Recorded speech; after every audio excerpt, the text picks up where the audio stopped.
Mayroon po ako natanggap sa Facebook na tanong at gusto ko i-share sa inyo. Sabi niya, pagod na po ang faith ko kasi puro trials ang buhay ko. I always pray but do not receive favorable answers. I work very hard but always fail. Sabi nila, trial and testing lang daw to. Mag-submit lang daw ako sa God's will. Talaga pong nagsasawa na ako sa trial at pagtitiyaga sa God's will. Bakit po ayaw akong sagutin at bigyan ng success ng Diyos? Nakaka-disillusion na ang faith na to. Sabi niya. Nalungkot ako sa natanggap kong mensaheng ito at hindi ito una o huling beses ko natanggap yung ganitong tema. Marami talagang nagtatampo pa sa Diyos. Dahil sinisisi nila ang Diyos, namatay ang nanay nila, may cancer sila, nakunan siya, hindi natuloy ang kasal, etc. etc. Ang ating pag-aaral ngayon, kalooban ba talaga ng Diyos ang paghihirap mo?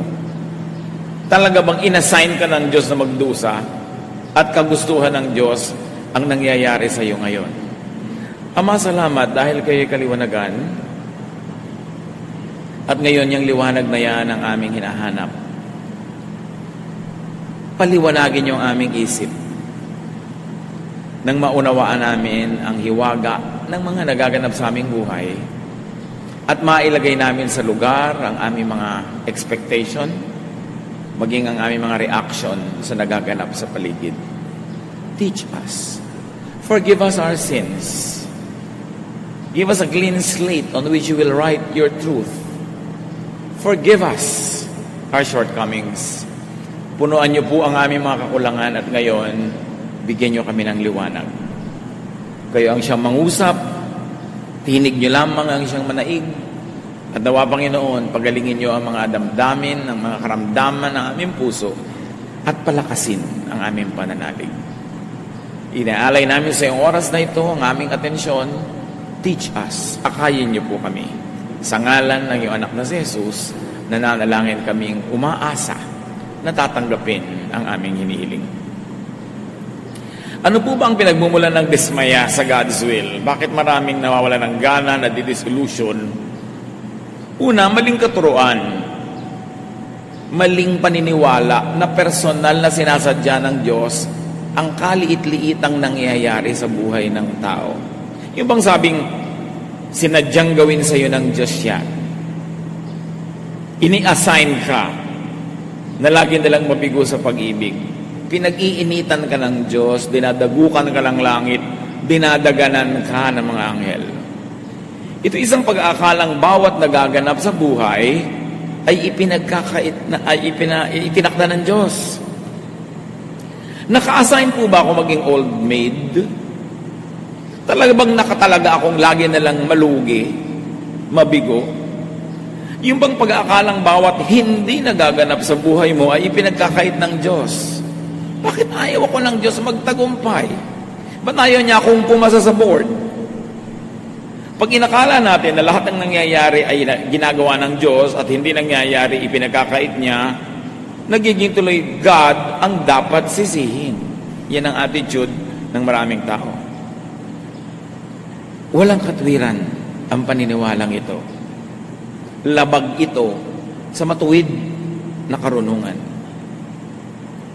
Dahil hindi bawat sandali ay nagpapasya ang Diyos kung ano ang mangyayari at hindi mangyayari sa mundo. Pagka nadulas ka sa gilid ng isang mataas na building at nandun ka sa labas, hindi na kailangan magpasya ang Diyos na ihulog ka. Mahuhulog ka. Pag lumulon ka ng blade, hindi na kailangan magpasya ang Diyos na mahihiwa ang lalamunan mo. Mahihiwa yon. Pag naglakad ka sa isang napakadilim na kalye, this oras ng gabi kababae mong tao, hindi kailangan magpasya ang Diyos na mapariwara ka. Pwedeng mangyari yun. Kusa at mag-isang umiinog ang mundo. Hindi na kailangan magpasya ang Diyos every minute kung uulan o araw. May batas na ang kalikasan. Hindi na kailangan magpasya ang Diyos sapagka nakakain ka ng marumi, masisira ang tiyan mo. So lahat ng nasisira ang tiyan ngayon, let's say, 10 million people around the world, isa-isang pinagpasyahan ng Diyos na masisira ang tiyan ng 10 milyong tao na yon. Pinamamahalaan ng sanglilikha ang sarili nito. Umaandar ang mundo, mga planeta, sa mga nakatakda ng mga batas. Hindi na kailangan utusan ng Diyos sa sumikat ang araw at tumumunting gabi, lumabas ang buwan. Minsan lang yung inutusyon, umaandar na yung automatic. Ayaw mo ma-sunburn, maglakad ka sa gabi, huwag sa araw. Ayaw mong mabasa, huwag kang pumunta sa ulanan, wala kang payo. Ayaw mong pumilag sa kasalan mo, huwag kang magplano ng tagulan. Tapos dasal ka ng dasal sa Diyos na huwag kumulan. Matagal na niyang inuto sa paghunyo yung maraming ulan. Huwag kang magtapat ng kasal, kung ang gawin mong trahe de boda, kaputin. Nagsasariling humihira ang mga batas na likasan at batas sa spiritual. Ang kailangan malaman mo kung bakit humihira. Ang tinigling, ang singgil, para hindi ka maipit sa kawayan, alam mo ang bilang. Sa tinigling, open, close. Pag mali ang hakbang mo, maiipit ka. Kasi nasayaw natin yung bilang redemptive na nasa itinuturo. Sumunod na sa nakakatakas, hindi ka maipit. Ganun lang mo. Mali ang timing ng pasok mo. Ang maga talaga ang pagbubuking mo kaiipit. Pero yung tama ang pasok, hindi siya maiipit. Minsan lang sa panahon ng paglikha na itinvesto ang kairanin habang panahon ang mga batas na ito. Hindi na yung iniibay mo. Kasama dyan ang paraan kung paano ang saksibuto ba iininom. Mapaparating magkukulit, magkukulit. Sa matagal ang inutos, na pagka inubos mo ang mga ahas, na dami ang palakak. So may balance dapat ang nature. Iniutos na sa kalikasan na pag inubos ang puno, walang ugat na hahawak sa mga lupa, gugugupit mo pag-umulan. So, nakatira ka sa gilid ng bundok na kalbo, huwag kang magdasal na, huwag kang matabunan ng landslide. Either mag-reforest ka, o huwag ka doon tumira. Dasal ka ng dasal, pastor ka pa naman sa tapunan ka, tapos mo Diyos kung bakit mo yung pastor ng tapunan. Nakatakda na, nagbubuo yung lupa pag nalong sa uso. Bilang isang pastor o Kristiyano, ang number one duty, sundin ang batas ng kalikasan at huwag humingi ng exemption. Kaya iba na division, bakit mo yung pastor mag-mission, lumubog sa dagat, tagulan, malakas ang halo, mga tawid siya, malakas talaga ang chances na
Kasi every species will have to reproduce itself.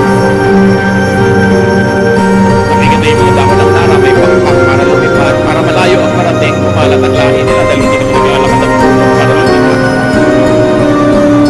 Yung mga hindi matataas ang sanga para liparin ang hangin ng mga buto nila makarating ng malayo.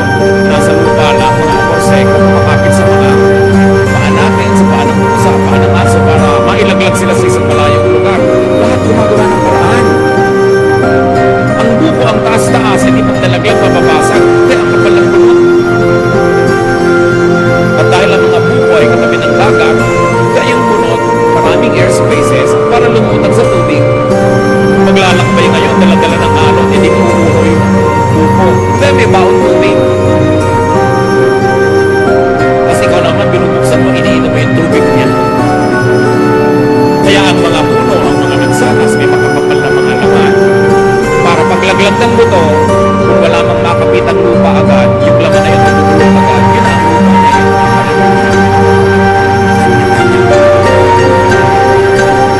Yung mga buto na hindi makarating sa malayo, yung lupa ng ibon, kakainin ng ibon yung laman, hindi naman na kayang gunawin yung shell na balat na yun. Pag ipot niya, lalagyan na yung buto sa malayo, at may kasama ko sa hindi ka gagawa ng paraan, ang hinahinang ng loob mo, lalampalampa ka. Malilito ka, sorry. Huwag ka magdasal. Nabuhayin ka ng Diyos. Dapat buhayin mo sarili mo. Inilagay na ng Diyos yung kakayahan para ka mabuhay. Tingnan nyo yung mga hanap buhay, walang hanap buhay, paano nabubuhay? Nagiging linta. Sinisip-sip ang dugo ng ate, dugo ng kuya, dugo ng asawang may trabaho. Pero hindi naman yata magandang maging linta kung tao ka. Kanya-kanya. Mangangaral, isapito. Lahat ng tubig ay umuwi sa dagat, ngunit hindi ito napupuno. Ang tubig ay bumabalik sa batis na pinagmulan upang muling umagos patungong karagatan. Since creation, since Adam and Eve, not one drop of water has entered the planet, or not one drop has left. It just keeps recycling. Ang ininom niyong tubig kaninang umaga, maaaring ihi ni Cleopatra, pero na-recycle. Ang ipinampaligo niyo, maaaring sabaw ng buko nung araw. Paikot-ikot lang naman ang tubig. Ang kamangha-mangha kay Solomon, alam niya ang water cycle.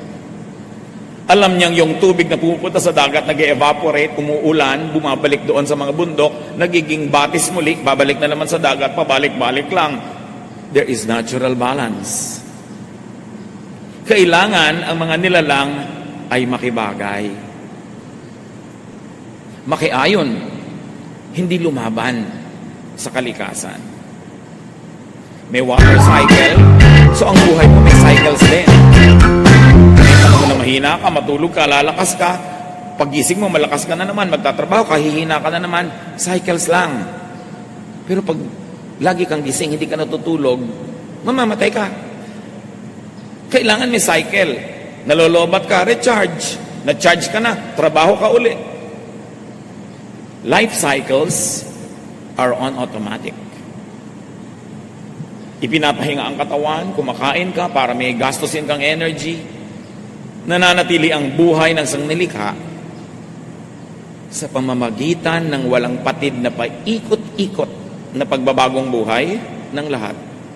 Pagsilang, pagpaparami, panganganak, at pagkamatay. Huwag sumama ang loob mo pag may namatay kang mahal sa buhay. Ano gusto mo, mabuhay siyang 3,000 years? E di lahat ng kinain niya hindi nababalik sa lupa. Walang recycling. Kaya nga ang kinain mo, magiging lupa ka uli dapat. Unfair nga yung sobrang embalsamado, hindi ka nababalik sa lupa. Ilalagay ka pa sa ataol na metal, yung mga kinain mong element ng lupa, hindi nababalik, hindi napapakinabangan ng iba. The planet sustains itself through non-stop recycling. Oxygen becomes carbon dioxide. Hihinga ako palabas, naging carbon dioxide yon. hihingahin naman ang halaman yun papasok. Dahil kailangan niya ng carbon dioxide. I-exhale niya, magiging oxygen. Kailangan ko yung oxygen, i-inhale ko, i-exhale ko uli, carbon dioxide na naman. So ikaw lang at isang pasong halaman, kaya nyo nang mabuhay together. Basta palitan kayo ng hininga. Kaya pag inuubos mo ang halaman, nawawalan tayo ng oxygen. Ang hirap gumaling sa mga ubo-ubo, sakit-sakit pag nasa city na walang halaman. Kasi wala ka nang mahingang oxygen, puro carbon, hindi nga dioxide, carbon monoxide. Yun ang lumalabas sa mga tambucho ng mga sasakyan, nalalason ka pa. Kaya kayo nandito sa bulwagan ng Panginoon, sa Folk Arts, bago kayo umalis, pumunta kayo sa mga ilalim ng puno, huminga kayo ng huminga, dahil maraming oxygen. Kailangan mo ng oxygen therapy. So may water cycle, may composition and decomposition. Death is a necessary part of the design. Huwag isama ng loob. Kung hindi naman mamamatay at mga agnas ang nilalang, walang mangyayaring recycling. Alam niyo ba kung lahat ng ninuno nating nauna ay na hindi namatay? Ang sikip-sikip na ng planeta at wala nang laman ng lupa, wala nang nutrient, nasa loob na ng katawan nila lahat, wala na tayong makakain. Juan 12:24. Pakatandaan ninyo, hanggat hindi nahuhulog sa lupa ang butil ng trigo at mamamatay, mananatili itong nag-iisa. Ngunit kung ito'y mamatay, mamumunga ito ng sagana. Kahit si Jesus namatay para dumami tayo mga Kristiyano, siya nga hindi nagpa-accept doon. Ganun talaga. Sabi lang nga nila, una-una lang. Kung nagmamadali kayo, mauna na kayo, ako, ayoko pa. Pero panapanahon. May life expectancy naman May norm. Hindi naman nakakagulat na bigla-bigla ka na lang namamatay. Awit 10, 10. Buhay namin umaabot ng 70 taong singkad. Minsan na may 80 kung kami malakas. So niya, ang tunay na buhay, mga 70 taon yan. So kung 70 ka na, pwede na. Buo na ang buhay. Ano pang gusto mong gawin after 70? Pero sabi, pero kung malakas ka, umaabot ka pa ng 80. Meron pa nga 94. Hindi makalabas ng bahay dahil ayaw payagan ng parents. Dahil talagang mahahaba ang buhay nila. Pero meron naman 10 pa lang, meron 2. Kasi hindi malakas. Siguro nagkasakit, na-infect, o nung nagbubuntis yung ina, hindi nakakain ng mga tama, na-stress, nalaglag ang bata. Pero dapat ang normally, ang kalooban ng Panginoon, 70 taon. May bonus na 10 kung malakas ka. Pero again, all the laws of nature, all the laws of cycling and recycling will apply in your life. Kaya sometimes 15 pa lang namamatay. Paano? Humina pala ng humina yung genetic pool nila dahil sa health and dietary habits ng mga ninuno. Paano? Napaka-dangerous pala ng trabaho niya, kaya 21 pa lang namatay dahil nasagasaan ng trend. So, iba-iba. Pero meron kang dapat asahan at may kaayusan na kung makikisali ka doon, pati ang mga mahal mo sa buhay at mga sangkot sa buhay mo ay makikisali doon, hahaba ang buhay mo. Ito naman ay kung susunod ka sa alituntunin ng buhay. Para ka mabuhay normally, sundin ang batas. Gabi na, kaya mo naman, wala kang trabaho o tungkulin, matulog. Sinabi ng kahan ng sigarilyo, cigarette smoking is dangerous to your health. Don't smoke. Yun ang nagtitinda ang nagsabing delikado yung tinda niya. Tikas-tikas pa rin ulo mo. Sinabi na huwag kumain ng mga pagkain na may food color, additives, carcinogens, sige ka pa rin. Diabetic ka na nga, hindi mo pa mapigil ang kakakain mo na matamis. Mamaalam ka na sa buhay. Kasi actually, yun ang ginagawa mo. So alamin ang patakaran ng buhay. Rules of physics, of gravity, of chemistry. Physical laws pa lang yan. Meron pang spiritual laws. At hindi natin topic ngayon yung spiritual laws. Pero ang mahalaga lang mga kapatid, don't get in the way of nature. Nature says, pag hindi ka nag-aral, wala kang isasagot sa exam. Huwag kang magtampo sa Diyos kung bumagsak ka. Nature says, na kahit nag-aral ka, hindi naman lahat ng itinanong mo, yun ang isasagot. Hindi lahat ng inaral mo, yun ang itatanong. So, tsambahan. Huwag ka rin magtampo. Huwag kang bumalandra sa kidlat, sa buhawi, o sa rumaragas ang agos. Talo ka. Matuto kang kumanlong pag malakas ang kalaban. Huwag kang magpakalat-kalat sa deadly bacterial or viral infection. Huwag kang makipaglaro sa mga intestinal worms and diseases. Kain ka ng kain ng street food na hindi ka tiyak kung ligtas. Kaka-hepatitis ka. Kain ka ng kain ng isaw. Nakakain may mga hilaw na mga itlog na mga bulate. So, pag nagkabulate ka, huwag kang magdamdam. Huwag kang bumalanda sa gutom na buhaya o leon o pating. Ano mangyayari sa'yo pag hindi mo iginalag yung mga yan? Magiging host ka sa kanilang life cycle. Hihititin nilang yung lakas. You would be reduced to being a snack of some crocodile kasi gusto at kailangan din nilang mabuhay. Walang personalan. Gutom ang buhaya, pakalat-kalat ka, naging merienda ka. Walang personalan. Walang magagalit sa Creator. Nakatakda lahat yun. Ang sawa, alam nyo ba na ang ngipin ng sawa, ang direksyon ng ngipin ng sawa, papasok. Papasok sa lalamunan niya, hindi palabas. Kasi habang nilululon ka niya, at pumilit mong lumabas, doon ka lang matutusok. So para huwag kang masaktan lumabas, susuot ka na lang susuot sa loob, hanggang madigest ka na niya. Pati ang ngipin niya, nakapwesto para siya manalo. So huwag kang kumalat doon. Nag-aalaga ka ng sawa sa bahay, katulad napapanood mo kumisan sa TV. Tapos magtataka ka kamisan yung anak mo na wala. Tapos pagdating mo yung sawa nagtututpick. Tapos magagalit ka sa Diyos, wala ka sa lugar. Ano mang nagaganap ayon sa batas ng kalikasan, ay maituturing din kalooban ng Diyos. Kahit hindi nakabuti sa iyo. Kasi nakabuti naman sila yun. Nagka-dengue ka, nakabuti sa lamok. Dahil yun ang gusto niya, ilagay sa iyo yung dengue niya. Alam nyo ba na yung mga bulutong, kung kailan gumagaling yan at saka yan nakakahawa, para malinlang tayo na lumapit sa may bulutong, tapos lilipat sa iyo. Kasi gumagaling na siya, buhay pa yung mga bulutong na yan, sa siya lilipat, tapos na yung cycle niya doon sa tao na yon, hahanap siya na iba nilipatan. Ikaw, pakalat-kalat ka kasi. So, God's will po ba? Ang nakain ng buhaya, yung godly missionary? I can say yes. Law of nature. He got in the way of the crocodile. He was on a river, talo siya doon. Siguro kung sa basketball court, may laban siya. Pero nasa tubig. And then there was nobody who was stronger than the crocodile to rescue him at that moment. Time and chance, nakain siya. God's will po ba na nakain ng buhaya kahit godly siya?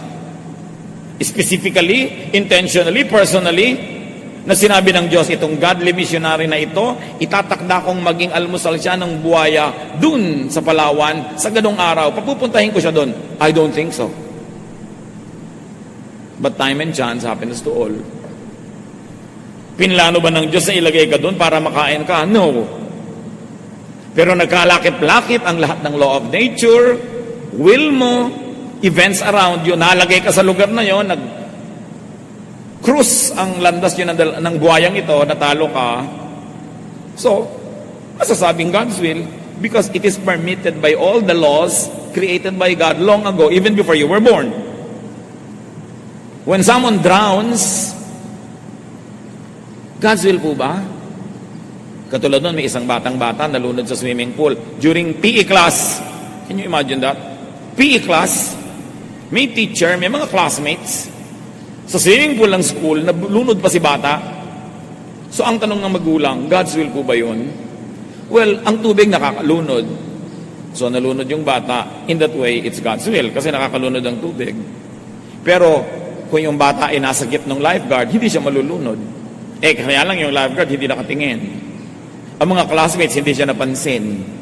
naglakip-lakip, plus in-enroll mo siya dyan sa school na may swimming pool, di ba? Kung in-enroll mo yan sa school na walang swimming pool, hindi siguro siya malulunod doon. Kung ang PE lang Chinese cake o sungka, hindi siya malulunod. So lahat yan nagdugtong-dugtong. So huwag mo sisihin ng Diyos. Ang daming nagsang-ayunan na laws of nature, human will, circumstance, para yan maganap. But it is not God's active will. If active will means, pinlano ng Diyos na lunurin ang anak mo sa swimming pool. Hindi niya gagawin yun. Kaya lang, hindi naghimala ang Diyos. Kasi may law of nature. Mabigat yung bata.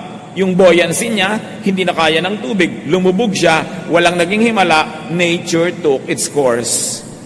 And 99.99% of the time, nature takes its course. Walang himala. At hindi kasalanan ng Diyos na hindi siya maghimala. Kataka-taka nga pag naghihimala siya. Why God will break His own laws? It is simply God's passive and permissive will. The laws of His creation allows it to happen. Will po ba ng Diyos ang mapangasawa ko, drug addict? Nanliligaw pa lang sa'yo, adik-adik na. Hinihulog-hulog mo yung loob mo. Nakipag-date ka, napangasawa mo, tapos itatanong mo kung will of God? Will mo yon, kaya lang pinayagan ng natural law, so it happened.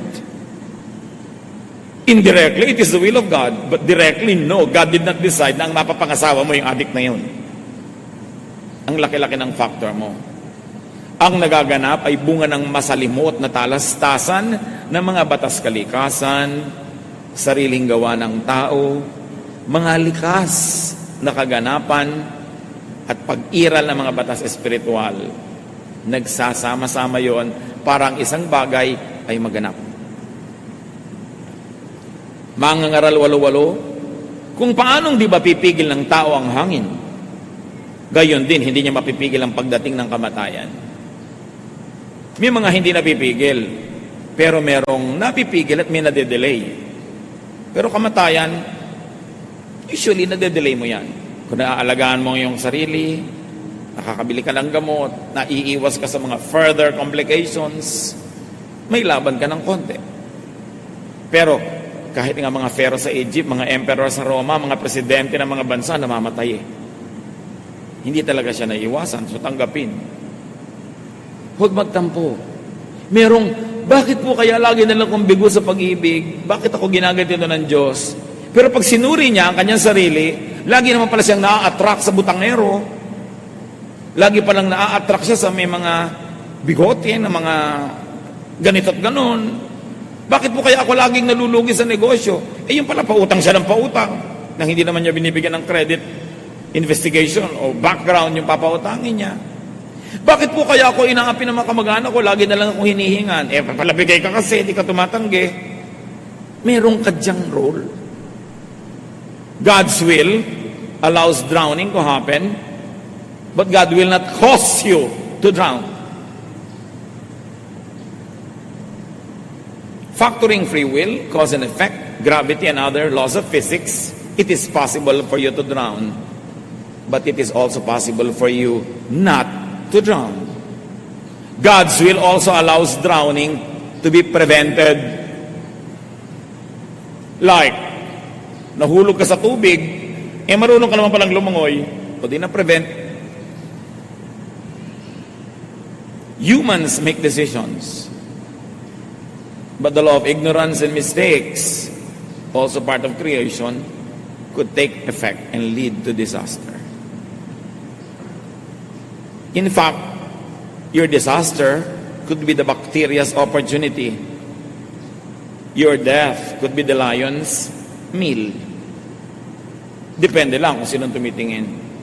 Mangangaral, 6:12.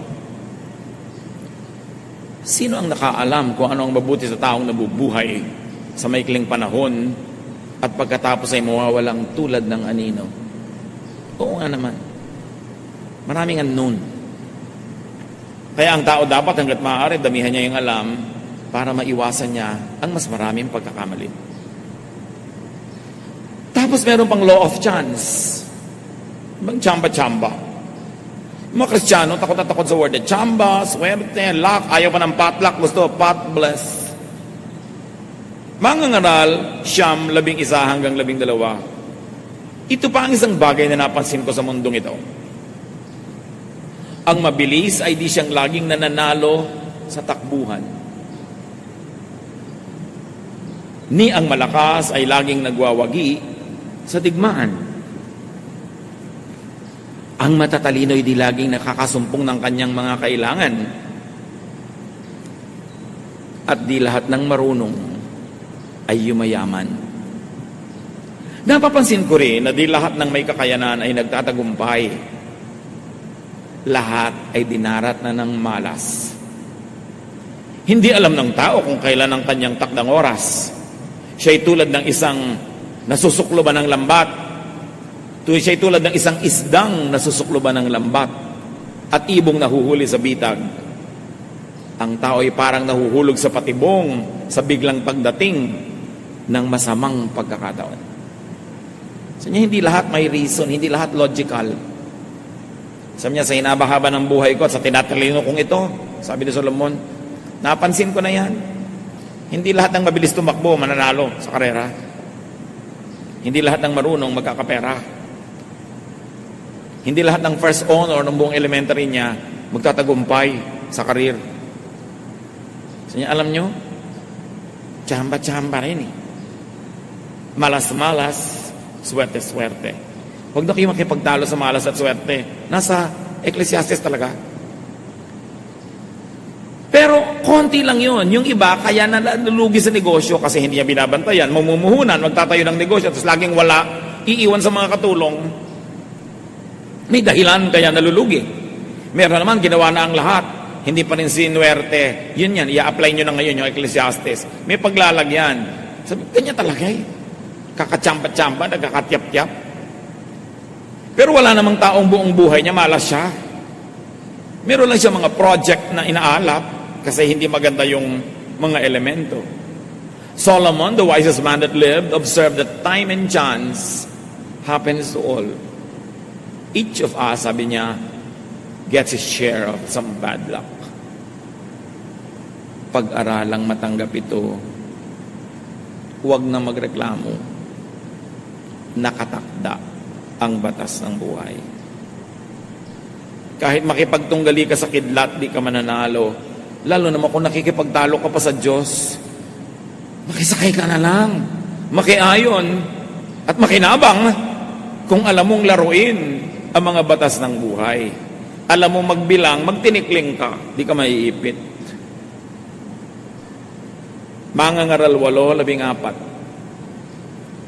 Narito pa ang isang bagay sa ibabaw ng lupa na walang kabuluhan o parang walang logic.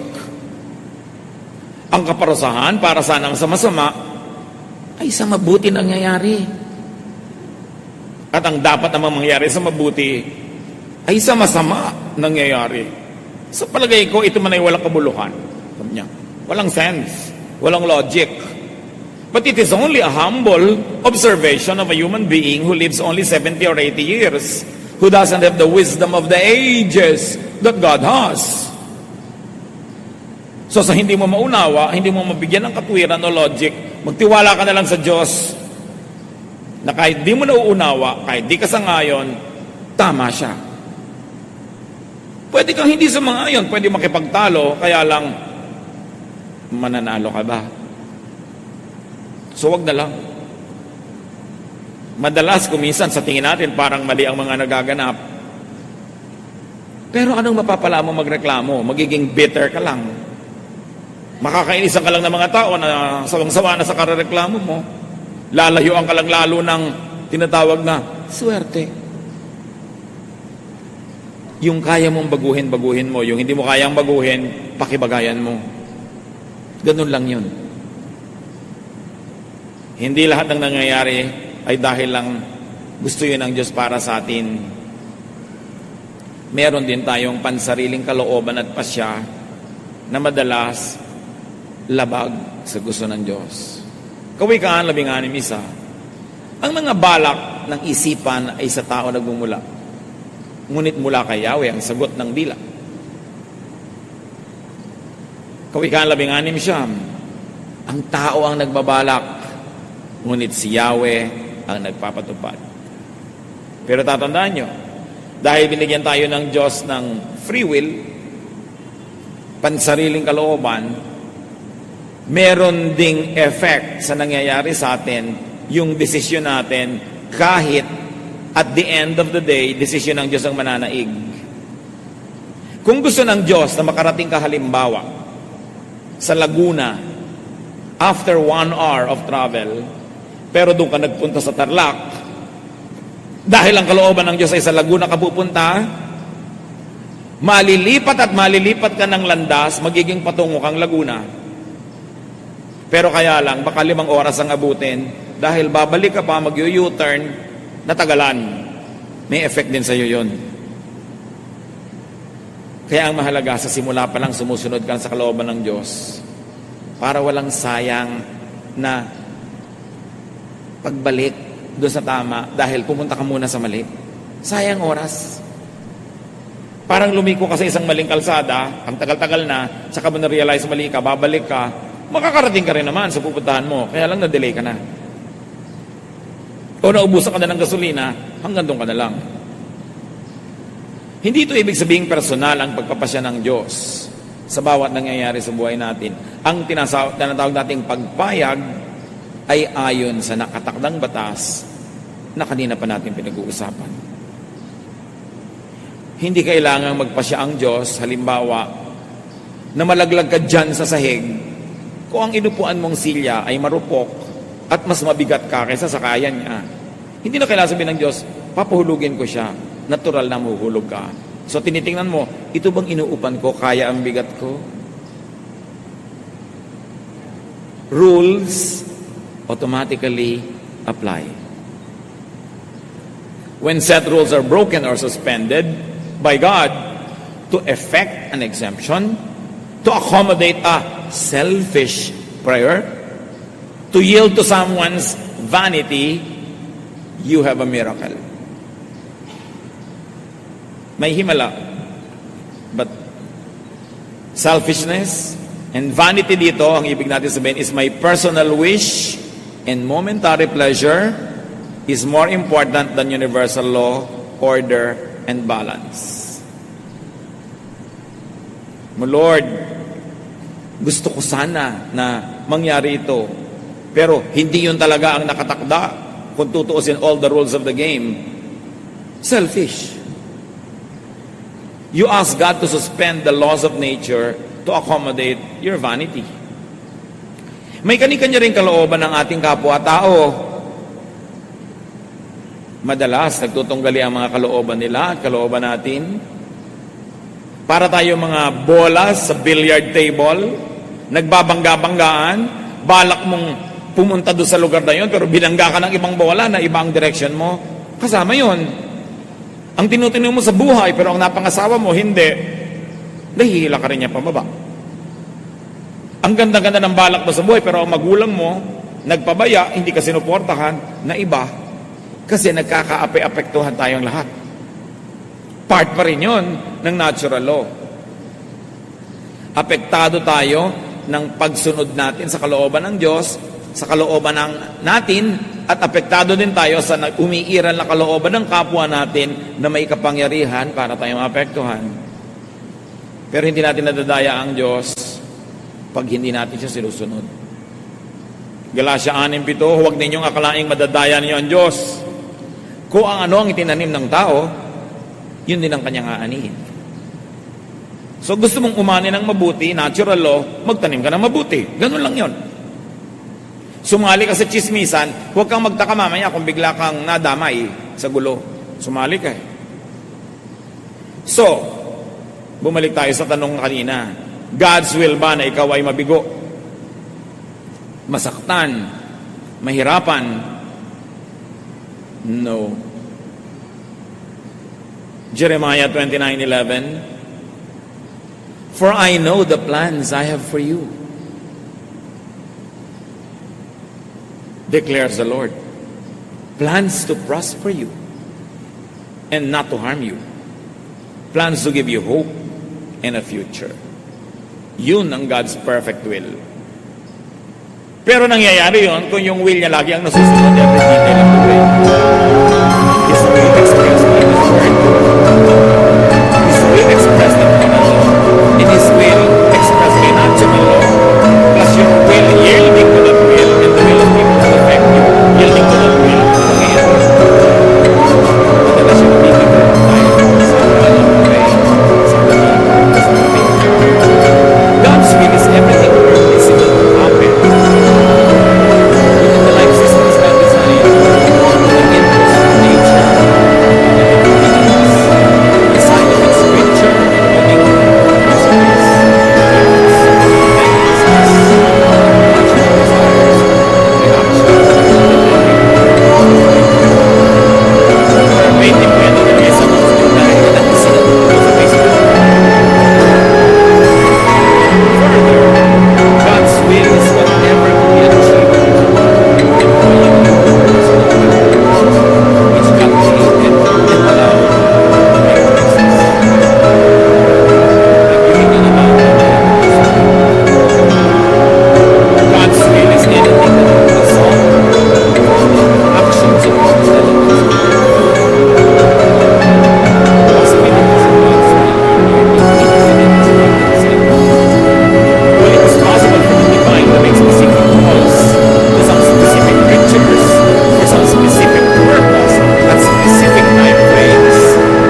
madadalang anuman pag alis dito.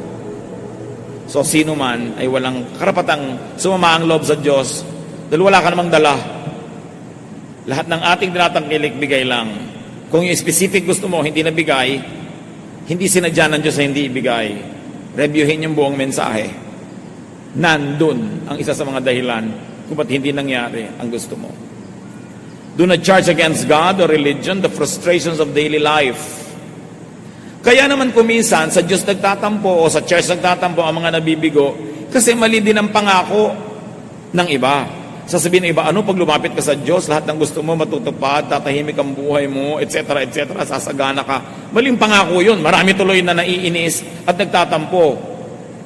The inevitable result would only be frustration with God and disillusion with faith. That's unfair to God, to truth, and to ourselves.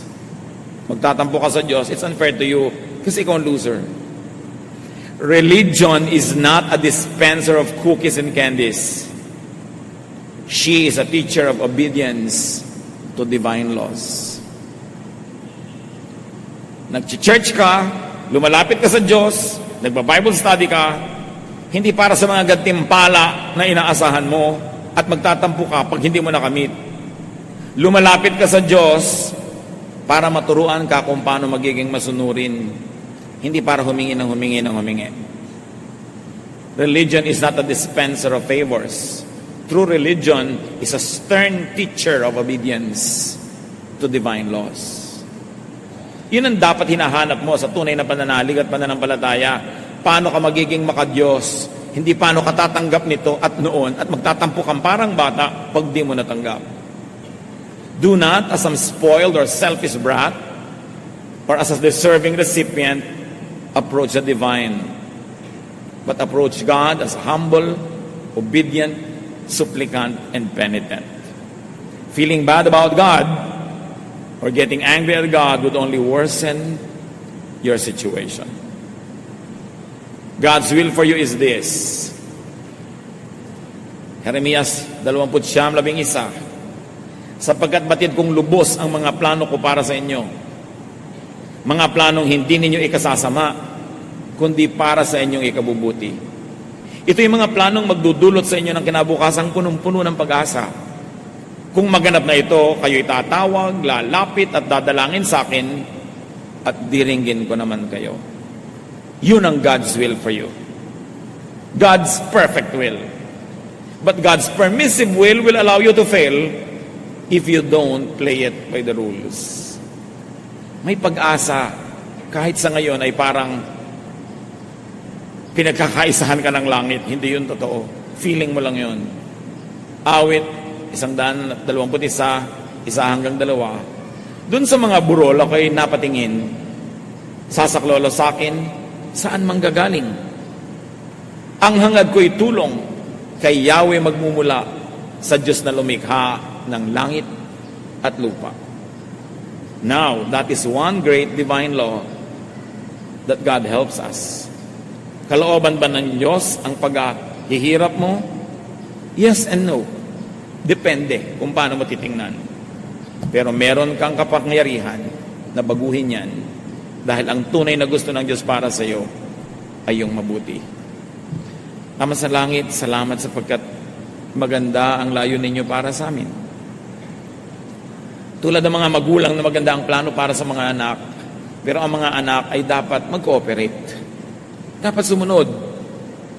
Dapat tulungan ang mga sarili nila. Ituro mo sa amin ito, Panginoon, at kung meron sa amin mga nagtatampo, nagagalit sa inyo, patawarin niyo po kami. Papagliwanagin ang kadimlan ng aming isip, palayain kami sa kasinungalingan na meron kaming dapat ipagtampo. Teach us, Lord, to observe all the laws that you have set before even we were born, so we can get the most out of life and we can give you pleasure. Pagbulay-bulayan sumandali ng katahimikan ang kahulugan ng lahat ng ito sa ating personal na buhay.